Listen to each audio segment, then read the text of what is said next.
Okay, good morning. Welcome to Monday. Uh, some people say we're supposed to have Monday off after Super Bowl anymore. Wasn't much of a game anyways. Oh yeah, you get a free Carl's. We'll just advertise that here. Go to Carl's, you get a free burger.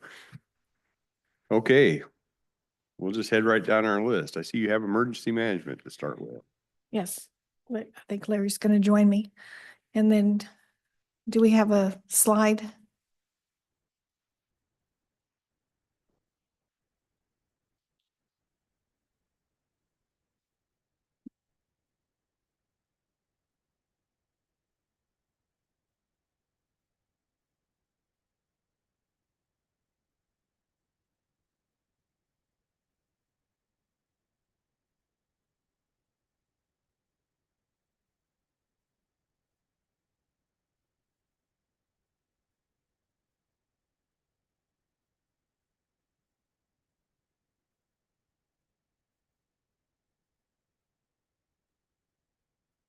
Maybe we have slides.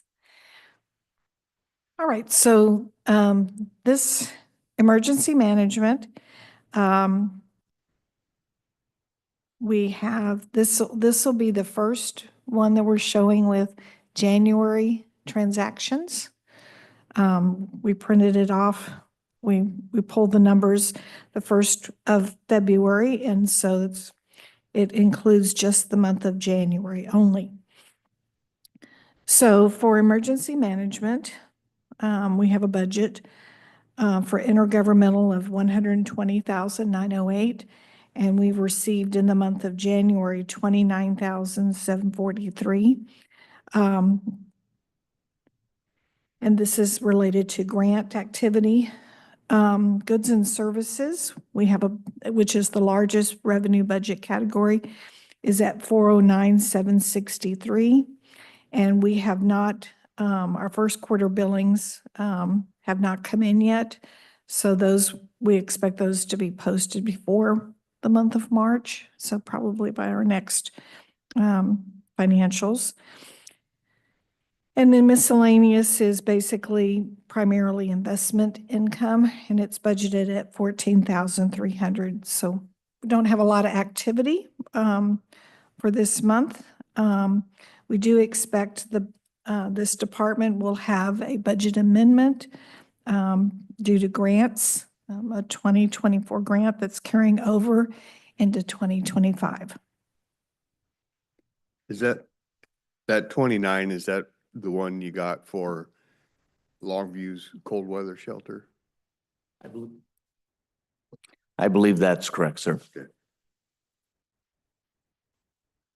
Forgot to introduce myself, Kathy Funk Baxter, Finance Director.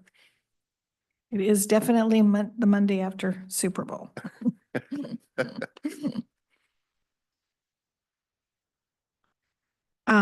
Going to their expenses. The largest, one of the largest categories for their budget is personnel, $362,475 is budgeted. We've expensed $14,911. That's basically half a month of payroll. We've only had one payroll process for 2025 so far. We have supplies of $14,900. I'm not sure why there's a negative expense entry, but it's probably having to do with some reversals, some accruals. And then for services, we have a budget of $169,569, and we've expensed $7,397. Most of that's related to, in the services category, the annual billings that happen in January for internal service departments. So they're kind of like IT and some of those risk bill management, departments IT. for the work they do, and that's how we come up with their budget. Right. Yeah. So, but for purposes of where we target, we're under target in the services right now. But I don't expect that once they start paying their annual service agreements for internal service departments, it'll probably look a little different next month. So that's really, there's nothing I see unusual or anything to be concerned about financially for the 1 month of January. And then Larry's here in case you have questions operationally or. I would just ask how,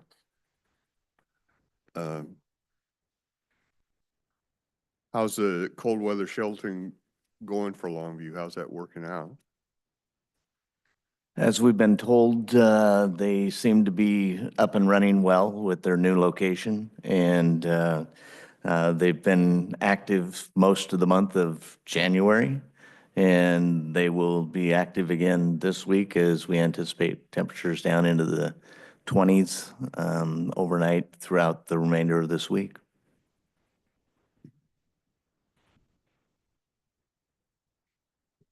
Larry, what all do we provide in that shelter? Information. We help communities when they are looking for shelters to try and locate shelters.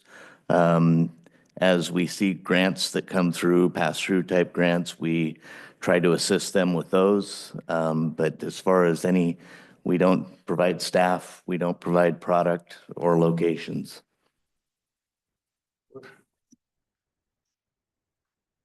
So what kind of resources do you have from one year to the next, or is it all intermittent, hit and miss, whoever's going to help you out, or how does that work?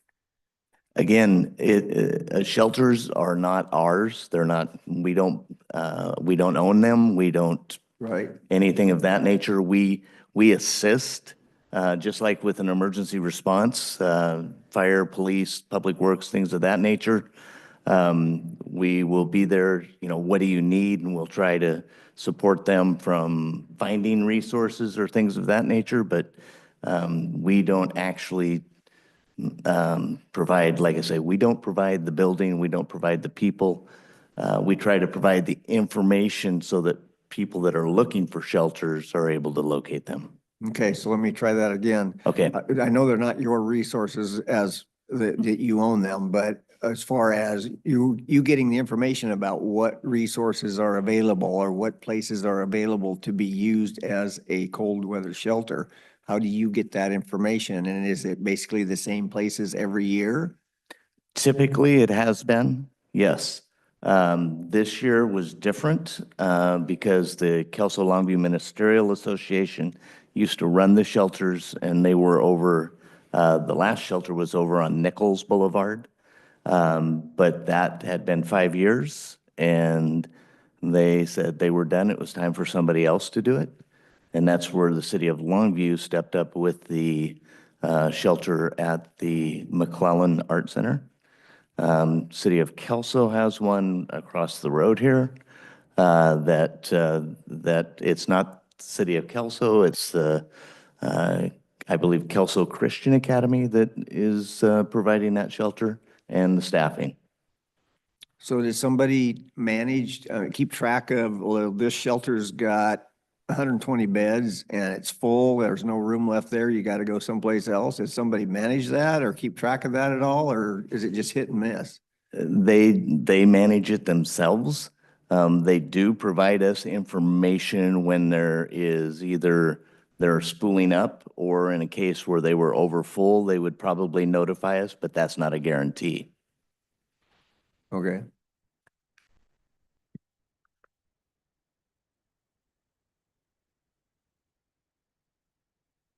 Okay. Thank you, Larry.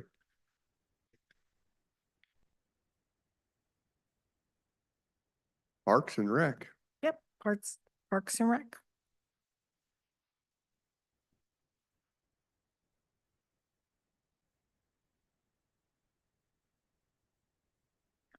So on Parks and Rec, do we have a slide? They're part of our general fund, so their revenue is subsidized by the general fund.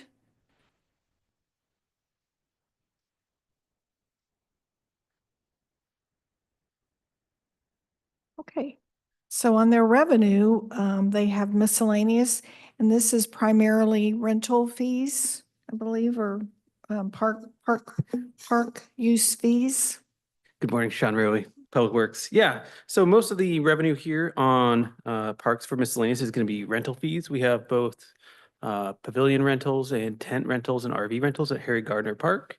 And then at Riverside Park, we have rentals for picnics and a pavilion there as well. And so again, this is just the beginning of our financial year. And so this is for the month of January. There was, on actuals, there was $2,145. Budget for the year is $44,000. So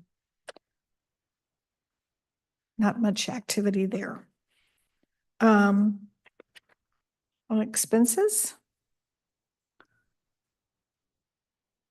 our largest are, well, actually pretty close. Both personnel and services are large budget items. Personnel is $234,242. We only have the one payroll that's posted so far, and that was $7,368. This personnel budget supports 2 individuals, and we don't currently show that we have any vacancies. For supplies, we have $34,350 budgeted for the year.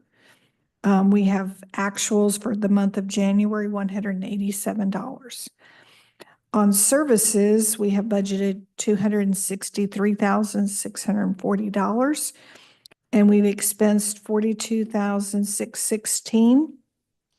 And again, our services are a little bit higher than what our target is showing.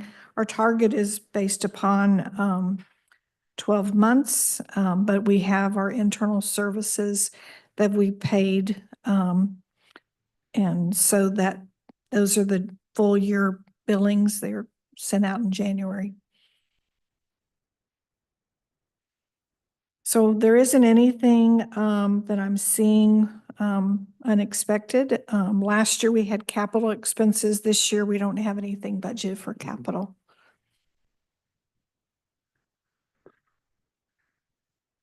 Probably a couple comments.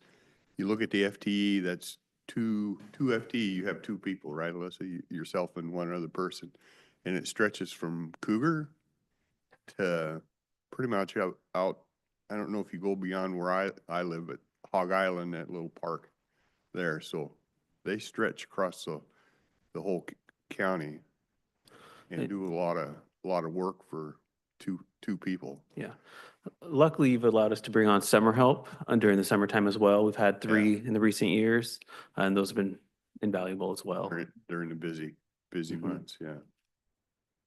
And Alyssa and her crew put in a lot of overtime and standby time as well. Yeah. And then our biggest park is Riverside. We made some improvements there with the basketball courts. Those look good. You were having some vandalism issues out there, have you, with toilets and stuff?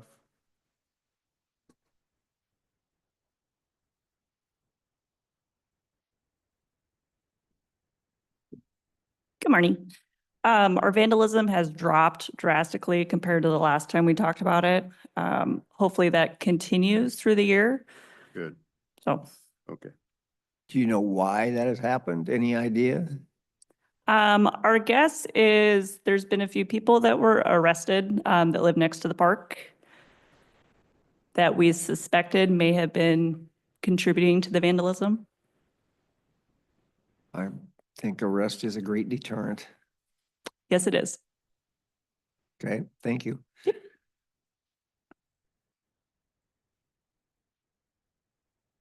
One other comment, and I'll make this because I don't agree with the decision the park board makes on this. I mean, I live with it because that's what we give them the authority to do, but I still believe that licensed, converted UTVs should be allowed in Riverside Park. I think grandfathers should be able to go and watch their kids play ball. They should, if they can go to the convenience store in them legally, they should be able to go to our park legally. And so I'll just voice that opinion once again. And I can bring that up at our next park board meeting, as we do have new members. Yeah.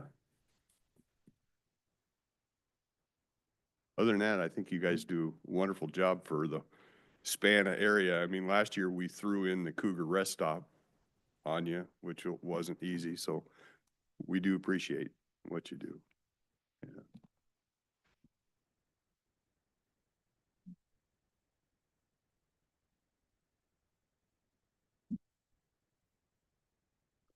That's all I have.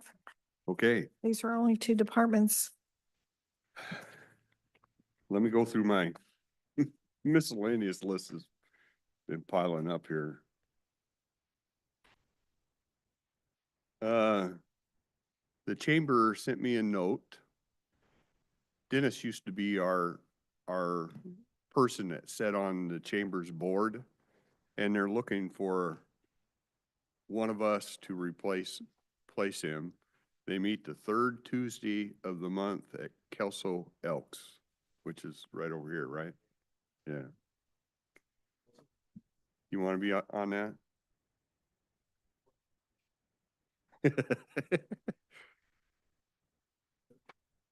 Third Tuesday of the month at Kelso Elks. Well, they're combined, Longview Kelso Chamber. So this came to you, you want to send back, you'll take care of that? Okay. The other thing, because it takes full board approval to do this, we're looking at a trip back to DC in May when I talked with David Hodges, or David Hodges has been communicating with us and gave us some dates. Public Works is going to send a person this time, I think is important because we talk about the Hall of Justice and we talk about Tootle and those type of things. Last year, the board chose to send Kelly. So I don't know if you want to send three. One cost would be out of Public Works. That's out of their budget. Two would be out of our budget, which we have budget for. It'll actually be less than last year because last year it was tied to a conference. So this year, correct me if I'm wrong, but David's, I think, is suggesting like arrive on a Tuesday, meet on a Wednesday and Thursday, and leave a Thursday night. The whole purpose is just there to talk with our representatives. So it'd be a pretty quick deal, and the cost would be less, and the board felt it was beneficial having Kelly because she handles so many things interacting between us all that she knew what was happening back there. So but it's totally up our decision what we want to do with that.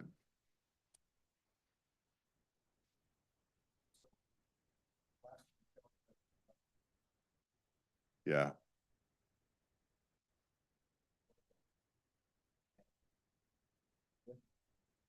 I asked about that. I asked our attorneys, and I said, can I take another commissioner if Kelly's there? And he said, no. He said, we'd be in trouble with OPMA. Because I was thinking that same thing. It'd be really beneficial.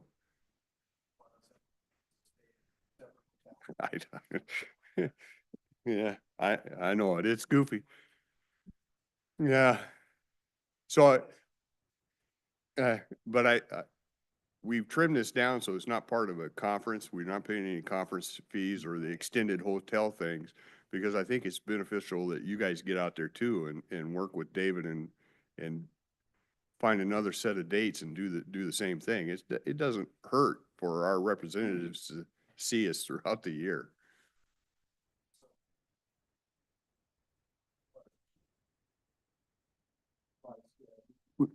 We'd have to, we could all go, but we all have to be staggered. So there's only one of us back there at a time. Right. Yeah. Okay. Yeah. That's ridiculous. I did make the ask because I thought it'd be beneficial to have two of us sitting in there. And I said, Yeah. well, if we have a public works person there and Kelly there, are we okay with OPMA? But it said, no. What if you record it so you can bring it back? Well, I didn't ask that question. Whip out your iPhone and record with, for God's sakes. Yeah. So are we okay with, like 3? I mean, we can continue working on that and continue asking questions. If Yeah. they I'm good with Gave three. us an Yeah. okay, Yep. but, hopefully it's just not one visit out there. I'd like to see you guys get the opportunity to go out Yeah. there and visit with them. Okay. Okay, yeah. I'm good with that.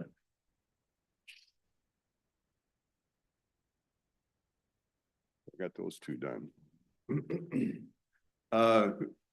In the past, this board has not, it's been rare that we've entertained proclamations. Number one, I'm not sure what it does.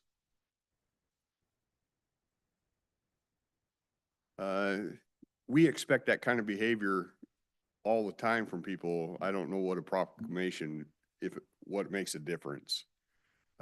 I think there's, the institutions that ask them, they must see some benefit to it, or they like having the proclamation on their wall or something. But we're starting to get requests because we got a new board here now that might entertain that. And I don't know how you want to handle that. My first thought is send us the proclamation, give us a chance to read through it. And then we can decide whether that's one we want to do or we don't want to do, instead of bringing them in and having them do it. And then they get voted down like happened in the past. Does that seem more reasonable to work it that way? Okay.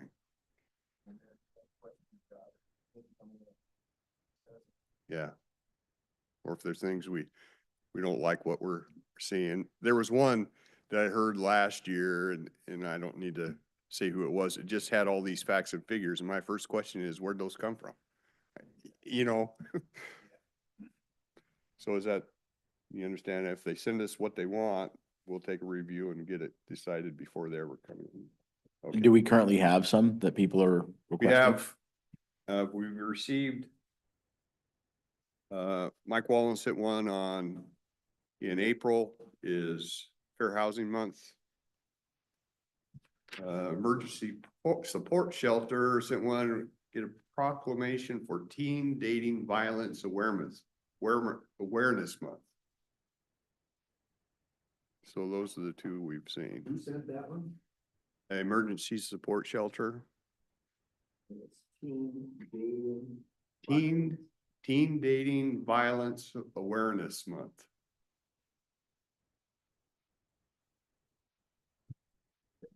So have them send us the actual proclamation. Take a look.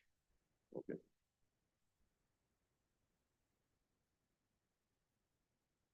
I was called to a meeting on Friday.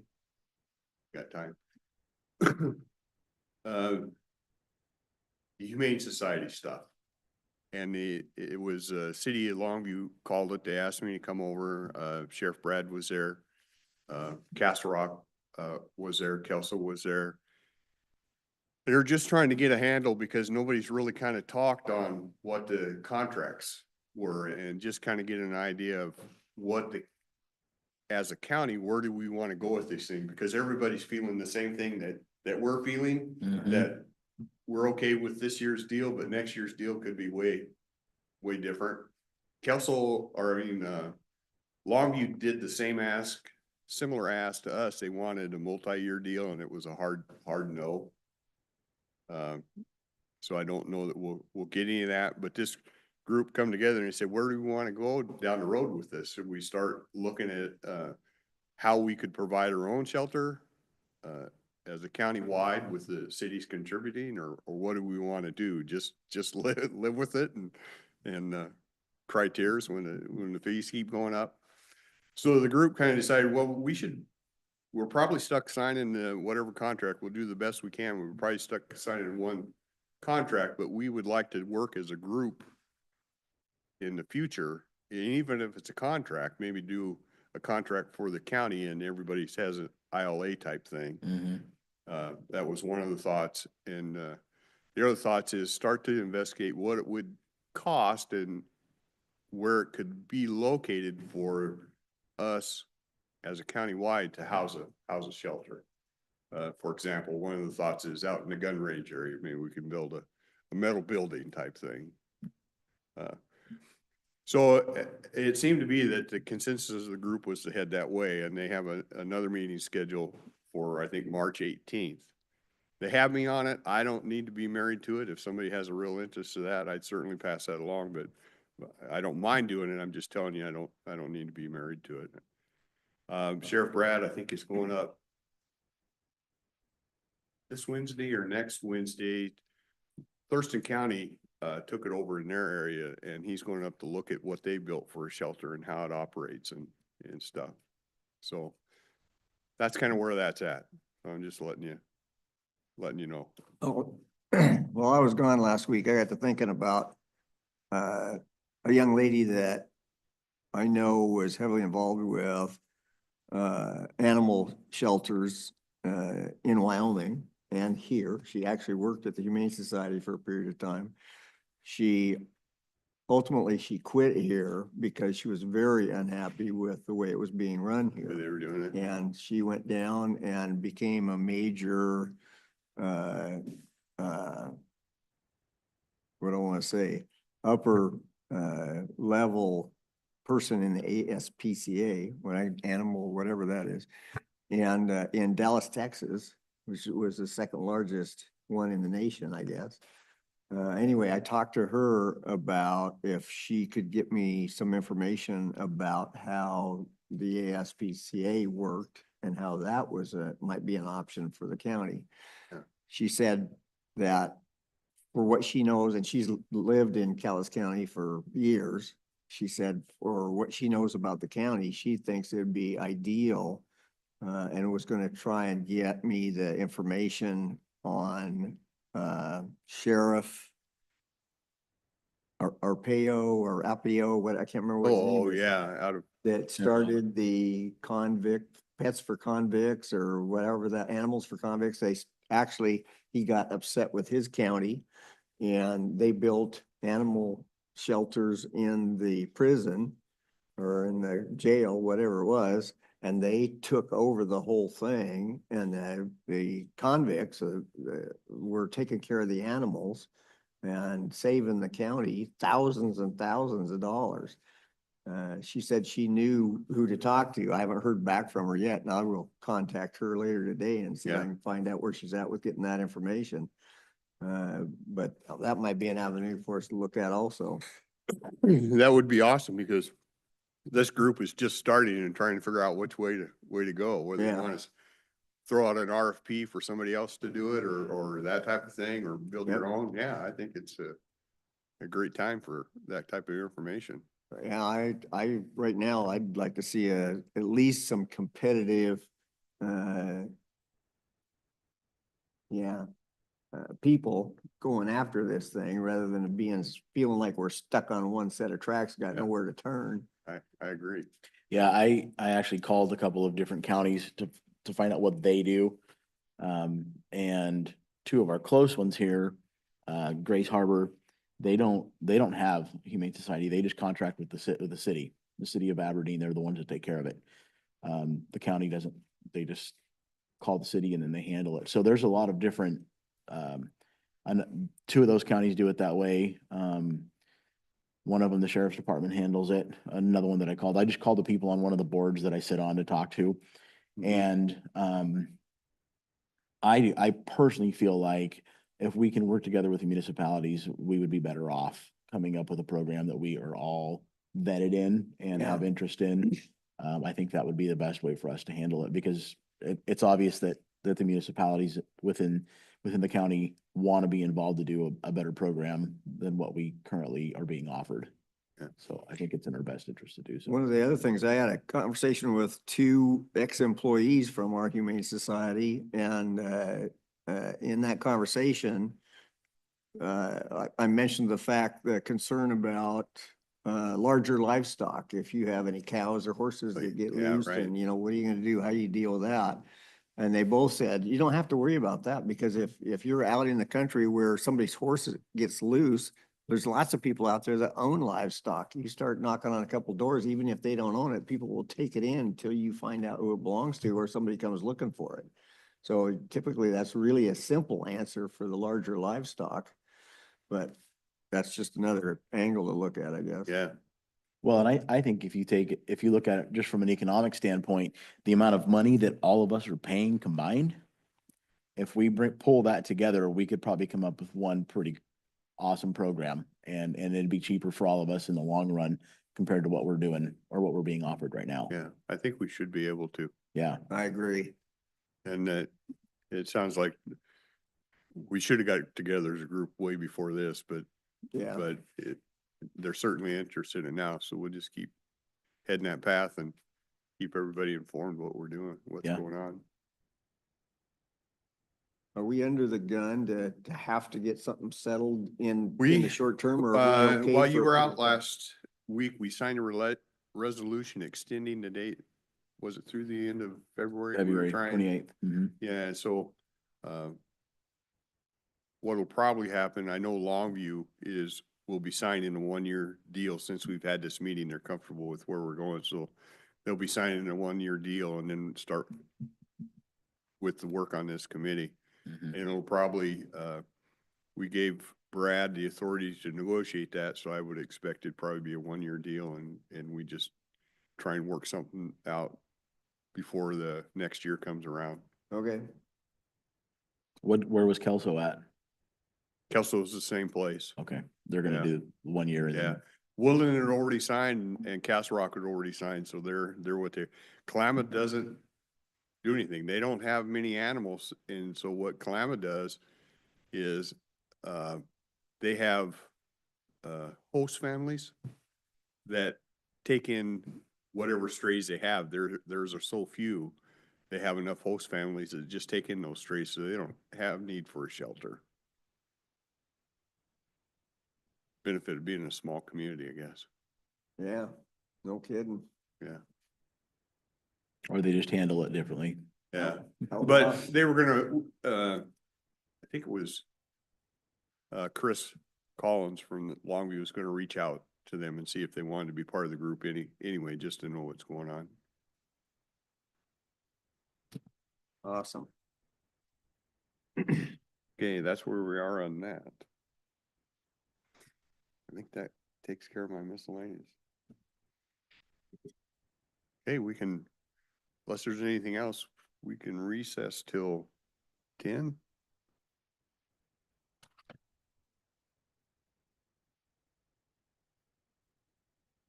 Are they, do you have anybody else from Public Works? I mean, are you it? Yeah. Okay. So how about we just recess till we see Susan walk through the door? How's that? Okay.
Okay, we're back from recess. The important person we've been waiting for showed up. Thank you for making me feel important. I'm sorry I delayed your schedule. It's okay. I think you're about the only thing for the agenda tomorrow, No. right? Yes. Yeah. Good morning, Susan Eugenius County Engineers. So tomorrow on the agenda, we have a call for bids for geomembrane that we use up on the landfill, Correct. which will open on Wednesday, February 26th at 1:30. We also have the contract execution for the 2024 unit price guardrail installation and repair.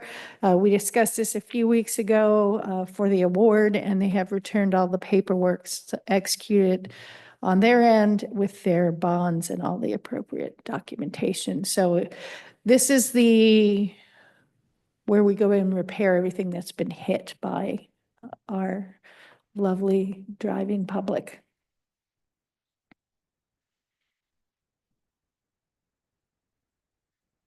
Okay.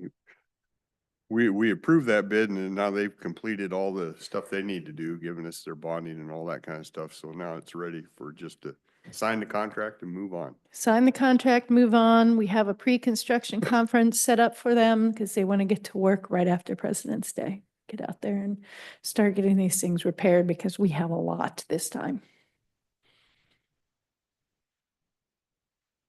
Do we take care of, like Highway 411 and some of that stretches for WashDOT? No, we do not take care of anything for WashDOT. They use their own forces generally on overtime to do that. And sometimes they also bring in contractors. Okay. Cause I know I've seen it, some of our stuff out there every once in a while. They must be doing some contract work for WashDOT. Yes. They were out by my place. Well, your place is not state highway. Everything north of Four Oh. Corners is either a city or a county road Oh, so the stretch between Four Corners and the county And- line. and up to the county line is not WashDOT. No, that is not WashDOT. That is a county road. Okay, For West Side Highway has an interesting history of being state, being county, being state. So it has gone back and forth on jurisdiction. oh, okay, I didn't But, realize that, all right. Yeah, that last stretch is county roadway. What would make it change jurisdictions? Why wouldn't it, once it's one, stay that way? So that is there is a whole process. It's that the WashDOT and the rest of the state goes through of what roadway should be, should have state jurisdiction for the main corridors, generally become state jurisdiction. The Joint Transportation Committee actually has them relooking at that process right now, and there's a report that's due to come out the end of June on changing jurisdiction from one entity to the other, what the process is going to be, and if they have any roadways they recommend switching jurisdiction.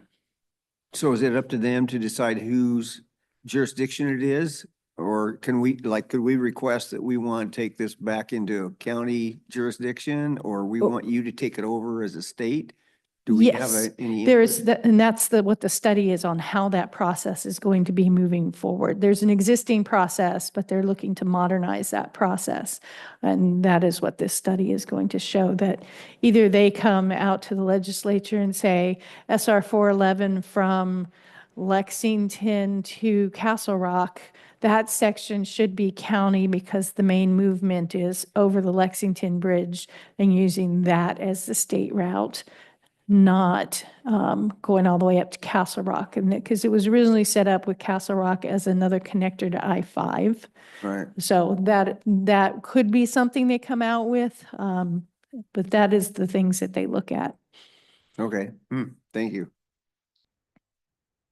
Can they force a change? Yes. Wow. Can But it does go through the legislature, so it is something that the jurisdiction receiving the present can discuss. There are some programs out there for smaller cities that Castle Rock would qualify for, the city of Kelso qualifies for. When they do these turnbacks to the cities, for example, that green bridge over there by the Red Lion, that is an old original state bridge. And so Kelso has and does receive some money for what is considered extra maintenance on that bridge. The same with Kelso Drive where it slides because it's considered unusual maintenance. It's called the City Hardship Assistance Program, and there are certain roads and sections that can apply for money through that program. Do we have any say or input or representation when they make these decisions? I believe we can speak with the legislature when they're going through it, through the process. But I don't know who ends up with the loudest voice probably has the say. So theoretically, it's washout that comes through Lexington now, all right? Yes, Somebody at some point that could change that to where county is responsible for that. yes. Because we, I would be ticked.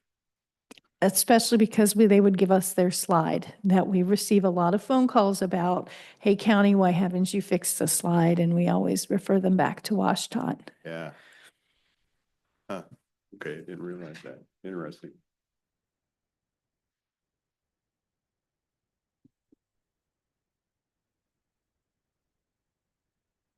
So the next time a big tree falls over the road there and I have to saw it off, I can just send you guys the bill. Yes, you can send that through the risk department.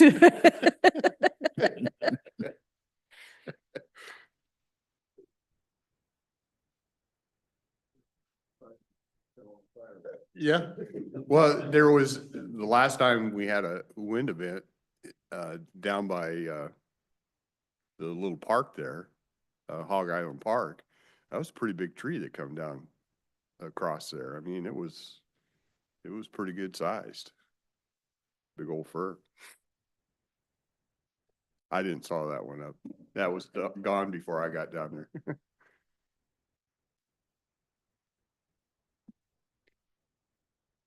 Anything else? I think that's pretty much the agenda for tomorrow. It could be short tomorrow. Looks like it. Yeah. I noticed you're gonna try and make me say this word again, and I butchered it last time, and I had to hear from the other two commissioners for the restaurant. I'm just gonna skip it tomorrow.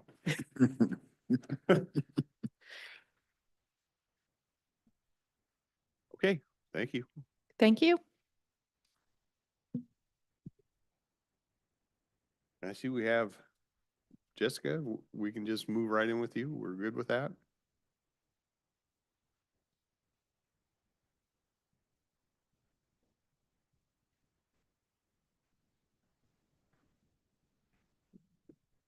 Good morning, Commissioners. Jessica Warren, Human Resources. I have a couple requests this morning. First comes from the Office of Public Defense. They have another unexpected attorney vacancy that they are requesting to fill, just a regular public defense attorney.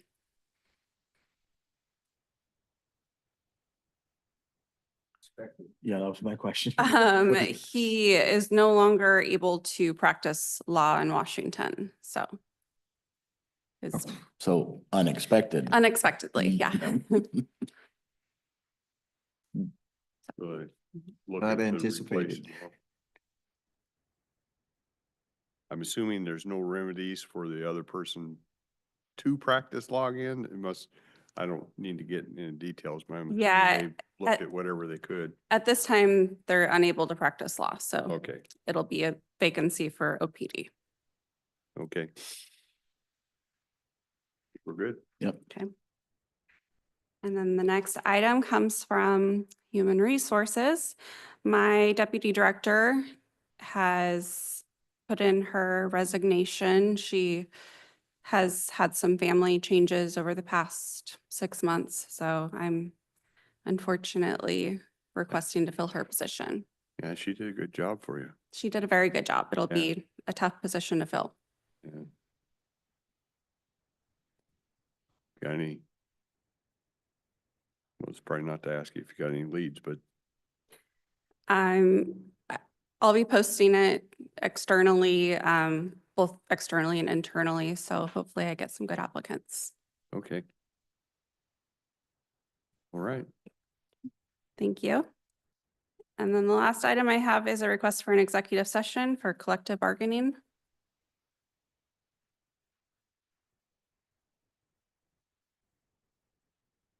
Time frame? 10 minutes to start at least. Okay, so we'll go into executive session for collective bargaining. We're estimating 10 minutes.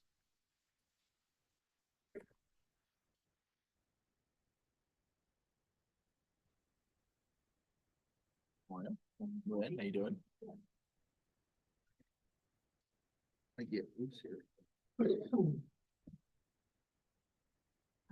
He's the one, man. Oh, man. That's the worst.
board is extending the executive session for a period of 5 minutes until 10:23 a.m.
The board is extending the executive session for a period of 5 minutes until 10:30 a.m.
Okay, we're back from executive session. No decisions were rendered. What do I see next here?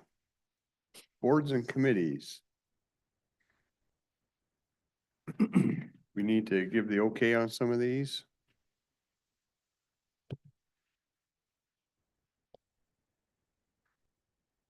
Stormwater? Okay. So good morning again, Susan Eugenius. The Stormwater Advisory Committee was established in 2008 to comply with the NPDES permit. They're an advisory committee to help direct the program for our public education and outreach, the ordinances that we need to update when we need to update them to stay in compliance with the NPDES. It was established to include 3 to 11 members. We currently have 3 members, one with a term that expires this year, so we would love to flesh out our committee a little more. It's not been a very active committee in the past few years because of the size and us not making any grand changes to our program. So this one application we have is for the one open position. There are multiple open positions, so, Oh, there are multiple. yeah, there's only currently 3 people on the board, and we Oh, can yeah. have up to You 11. can have up to 11. Yes, So you're really, we're running really thin. We've had a hard time holding a meeting in the past few years, just because we can't coordinate schedules. and this gentleman, it says new to the committee. Do you know him at all? I'm sorry, I didn't hear you. William P.E. Pay?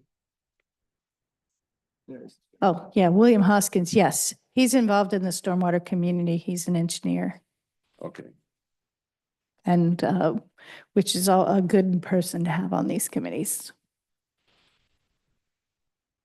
Believe the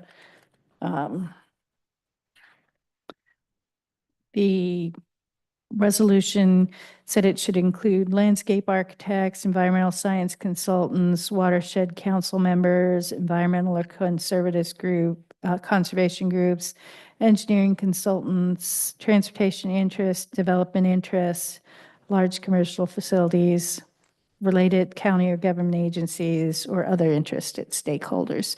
I know in the past we had Amy Blaine from CDID 1 was on our committee for a while.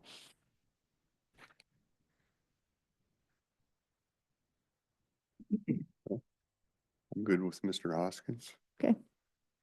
Help you get some bodies over there. Yes, it would be nice. So if anybody listening has any interest in stormwater and erosion control, we would be happy to have more members. Okay. Thank you. Next one, I see SWAC.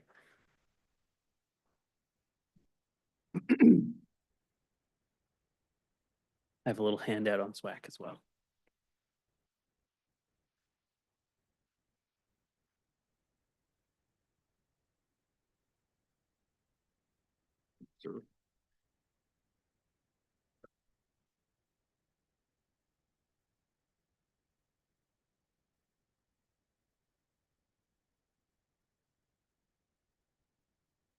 Good morning again. Sean Rowley, Public Works.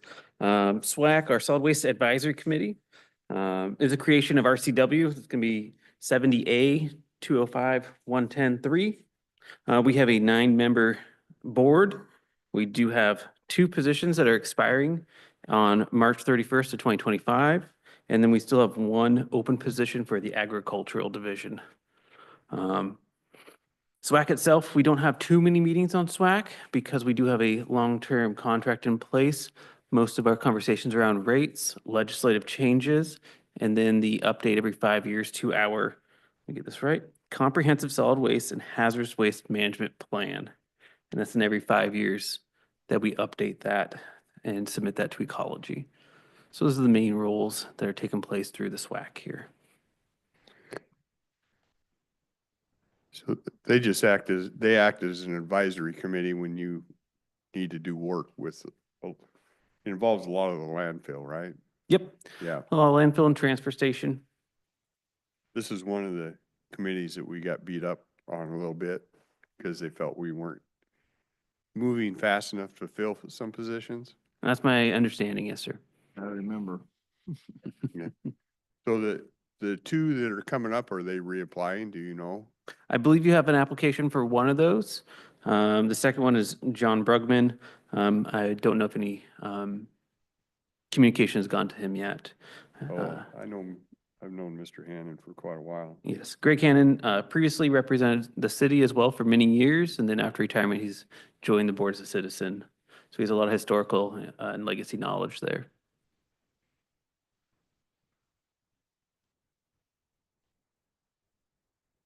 And if you know any agriculture, we have one open spot still. I tried. I asked out in Castle Rock a couple people, but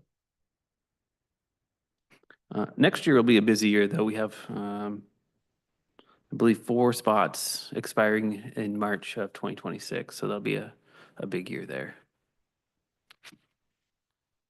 no. You'd probably never tell me straight here, but you're okay with Mr. Hannon? He contributes to the board? He has, and he's currently the lead of that committee. Okay. Okay, I'm good with Mr. Hannon, yeah. Thank you.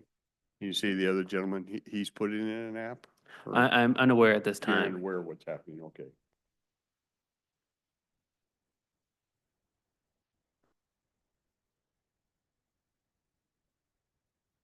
Thank you. Thanks, Sean.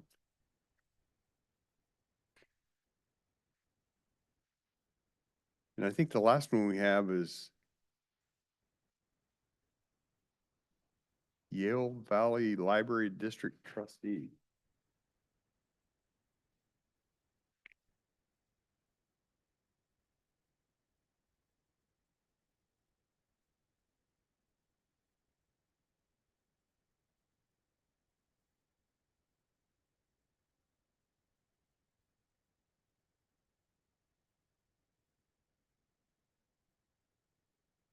Right now, what we do know is they're in need, right? Well,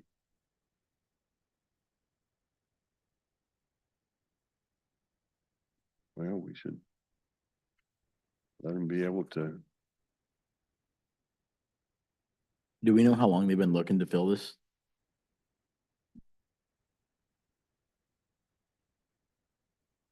I would say for about 6 months.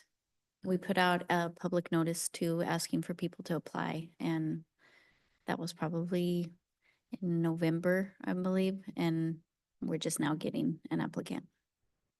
And we don't know how long this says, NA for length of residency in the county. So- Yeah, they did not, so they filled out a old application, and those questions were not included on that application. Okay.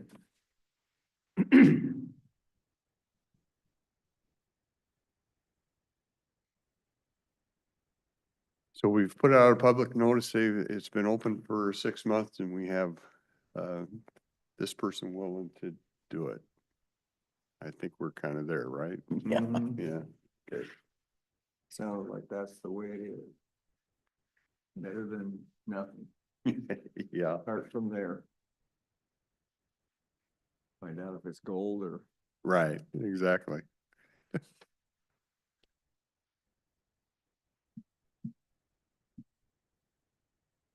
Okay, that takes care of that. And did we have anything else you were talking about? Yeah, I would like to, well, not right now. We'll do that. Okay. Any other miscellaneous then? I think I covered everything I had. It's nice to have Commissioner Farrell back. Glad he's feeling better. I know you got recovery go, but I'm glad you're feeling better. Thank you. I am too. Yeah. It was looking pretty painful before you had that done. Yeah. I was feeling bad for you sitting over It was very uncomfortable. Hmm. I didn't know how uncomfortable it was until I got out of it. there. Yeah. Okay. Then, we will adjourn and we'll be back tomorrow for a public meeting. Thank you.